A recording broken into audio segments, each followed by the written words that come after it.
L'immense Dany nous a quittés pour toujours et beaucoup trop tôt, dans la nuit du 18 au 19 juillet, à l'âge de 77 ans. Tout au long de son existence, la chanteuse et comédienne a en effet vécu une idylle, à la fois merveilleuse et tumultueuse, avec le photographe français Benjamin Auger, papa de son fils unique. Une histoire riche, digne d'un film d'Hollywood. Comme le temps passe. On a l'impression de l'avoir vu hier dans L'amour en fuite de François Truffaut et dans Une affaire de femme de Claude Chabrol. Ou de l'avoir entendu chanter comme un boomerang en duo avec Étienne Dao il y a moins d'une heure. Mais il faut se faire à l'évidence, du temps est passé.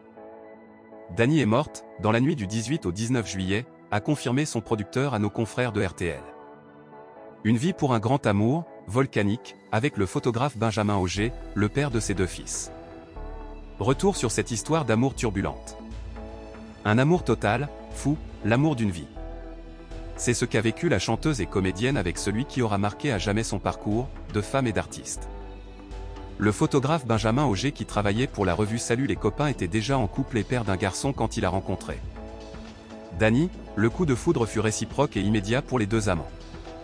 Aussitôt rencontrés au début des années 1960, les deux amoureux terribles ne se sont plus quittés, et Dany a adopté et élevé Emmanuel, le fils de Benjamin. Leur sulfureuse histoire d'amour donnera également naissance à un autre fils, Julien, qui s'entendra très bien avec son demi-frère. Amoureux mais très volage, Benjamin n'aura eu de cesse de tromper Dany durant leur relation, même pendant sa grossesse, enchaînant les humiliations pour elle et les crises de nerfs pour le couple. Et si les deux amants décideront de se marier sur le tard pour rafistoler le tout, ils finiront par se séparer, sans divorcer, après une ultime tentative de réconciliation amoureuse. Cependant, même trahi et une fois la rupture consommée, Dany restera toujours proche de Benjamin. Leur lien sera indéfectible, et ils seront de grands intimes jusqu'à la mort du photographe survenue en 2007. En 2017, à l'occasion de la sortie de son autobiographie, La nuit ne dure pas, publiée aux éditions Flammarion, l'actrice et chanteuse livrait dans les pages de France Dimanche. À propos de cette passion dévastatrice qu'elle a réussi à maîtriser avec le temps, Benjamin n'a pas été le seul homme de ma vie, mais certainement l'homme d'une vie.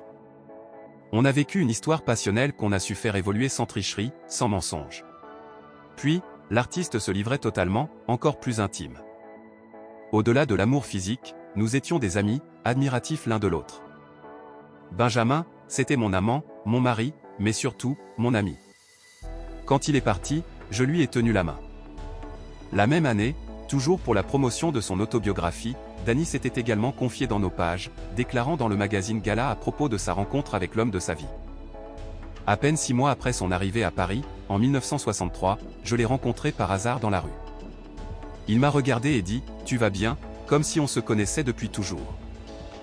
J'ai été comme foudroyé par l'amour. Puis cette attente avant de le revoir plusieurs jours plus tard et après un premier lapin, alors qu'elle lui avait laissé son adresse. Il s'était fait désirer, mais pour mieux la surprendre, un midi, juste avant que je me rende à une séance photo pour elle, il était en bas de chez moi. Je ne suis pas allé à mon rendez-vous, je l'ai fait monter et on est resté 8 jours au lit avant d'évoquer la douloureuse rupture, et ce lien indéfectible. Comme il m'avait trompé, je ne pouvais plus faire l'amour avec lui, mais il est resté mon ami à vie.